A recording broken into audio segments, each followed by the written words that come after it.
All right, guys, welcome back to another episode of Running with Wolves. I want to talk to you guys actually about a really cool experience that I had recently, which was I went to New York City and I went to a founder's dinner.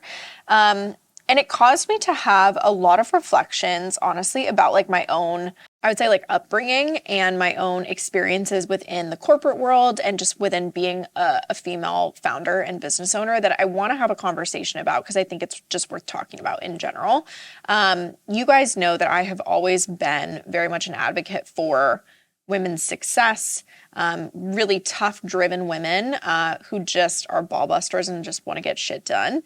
And I think that advocacy really started when I started a business when I was 18. Obviously, I was very young to start a business, and I really wasn't taken seriously, I would say, because I was so young, and I think also just because I was a woman in general. And it caused me to have this perception that any other woman I had to almost treat as competition, and I had to prove why I was the best for people to take me seriously. And I think this is actually a perception that a lot of people have within the online space as a business owner, but also just within the corporate world in general as well. And so I want to kind of unpack how I went from having that perception and belief in operating under that role, I guess, to now very much valuing community over competition and the shifts that has made for myself within my business and also within my personal life. So backtracking, like I said, I started that business when I was 18 years old. I think grew into an adult in an environment where it was highly competitive. After I sold my business with my dad, I went into medical sales. All of the other sales reps were women. And you guys know that obviously sales, but particularly medical sales, is a beast of an industry. You have to be highly competitive and highly driven in order to be successful. Now, I think that a little bit of competition is healthy, but in a camaraderie way, not like I'm going to be the best, but like, oh, let's spur each other on and see like, oh, this is what I'm doing. It's like, oh shit, that person's succeeding. Like, okay, I got to keep up with her, and like kind of cheering each other on in that way. Because I very much think that when you surround yourself with people who are more successful than you, it makes you want to be more successful. So that like healthy competition, I think, is really important in terms of success.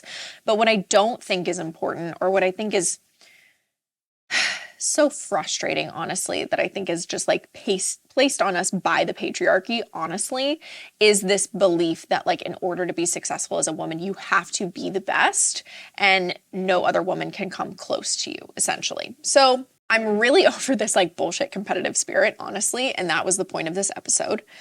So when I got out of medical sales, I went to work for a marketing agency. And within that marketing agency, there were a lot of women, but I felt like it was the first time where I wasn't in competition with other people. Like it was just this very creative environment where everyone had a voice. And I started as somebody who was in a role that was super small.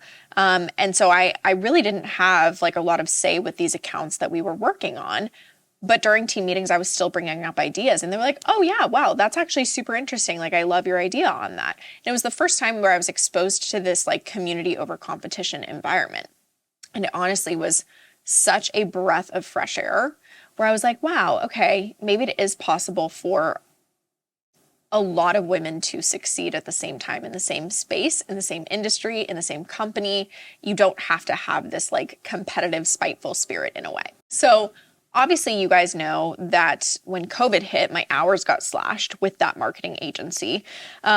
As most people's did at most people's jobs, right? The world was shutting down. So I started my business freelancing as a digital marketer. So I was very much a solopreneur, but there were so many other people joining the digital marketing space in that time. And because of the way that we marketed things, I think our company started to excel much faster than most people's did because we knew how to create sales really well.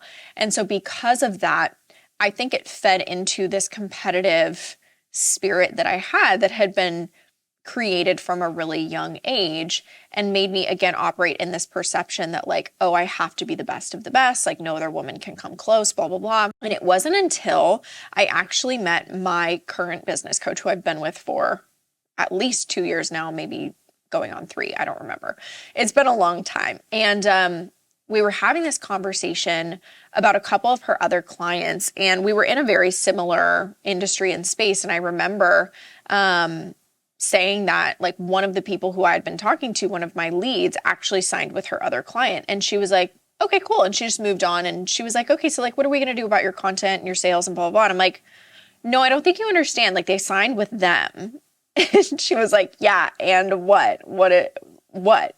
And she said something really interesting to me. And she was like, there's a reason that they signed with them. Odds are they were not actually your ideal client. They may have seemed like they were your ideal client, but that person could probably way better serve them because of their personality, I don't know, their specific zone of genius, how they go about doing things, frameworks, mindsets, experiences that they've had. And it's very much, her perception was like, what's meant for you won't pass you up, essentially. And it was then that things kind of started to click for me of like, I don't even really need to worry about it, honestly, at this point. Like, the people that are designed to work with me will absolutely work with me. So I got into this habit of basically getting into friendships of women who I would have been really insecure to be friends with previously because their success intimidated me and made me feel like I needed to be competitive around them.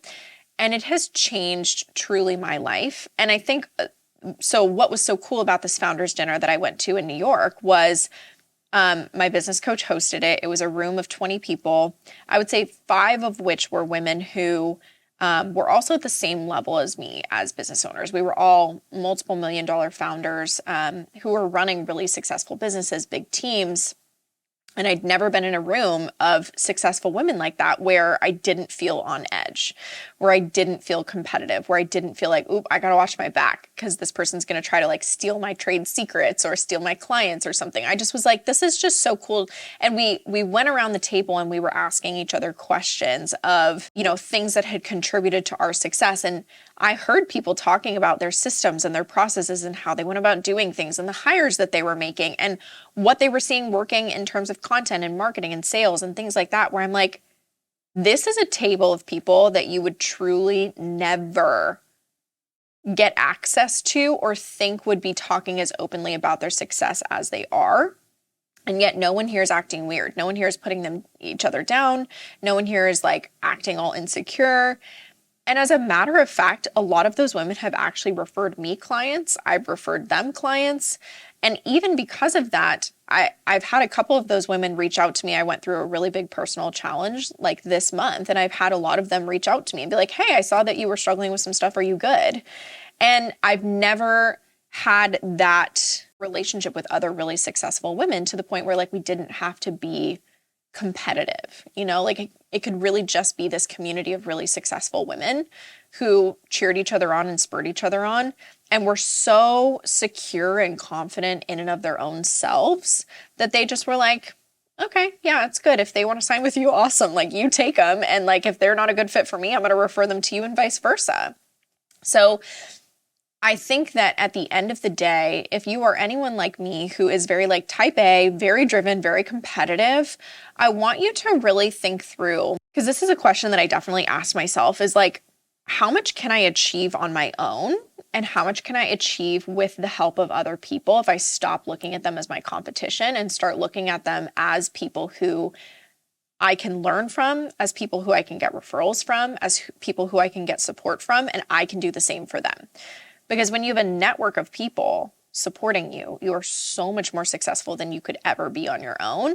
And I think it's this huge shift, honestly, that needs to happen within this online space of business owners, specifically female business owners, female founders, honestly, in order for us to really get like the mission that we have out and be able to like take on world domination and shit like that. But in all seriousness, I do feel like it is a change that needs to happen, honestly, in order for us to be as successful as we possibly can and to make it so that more women can see success. So I had that little reflection that I wanted to kind of share with you guys, because I do think that it is so important to share, like as a leader, the things that I am learning and growing in and changing in. And that, I think, for me at this phase of business has been a really big shift, that I very much attribute a good majority of our success to, because I think I've just kind of shifted and grown so much as a leader. So I'd be curious to know who your guys' favorite female founders are. I wanted to list a couple of mine, so that we could just kind of like get a little train going of people who basically we absolutely love in terms of business owners. So if you guys are watching this on TikTok or on Instagram, make sure that you put yours down below and tag them in the comments. Some of mine are Kate Perkovic. She is my business coach and my absolute queen. If there's anyone who needs a business coach, please go to her. I will shout her name from the rooftops. Ken Delaney, she's absolutely incredible. She's another super badass female founder. Erica Reitman, love her. She's a past consulting client of mine, and she's just absolutely so incredible. Catherine Lyon is one of our team members, but she is also a social media agency owner. And on top of that, she's our accelerator co-coach, and she's just absolutely so incredible.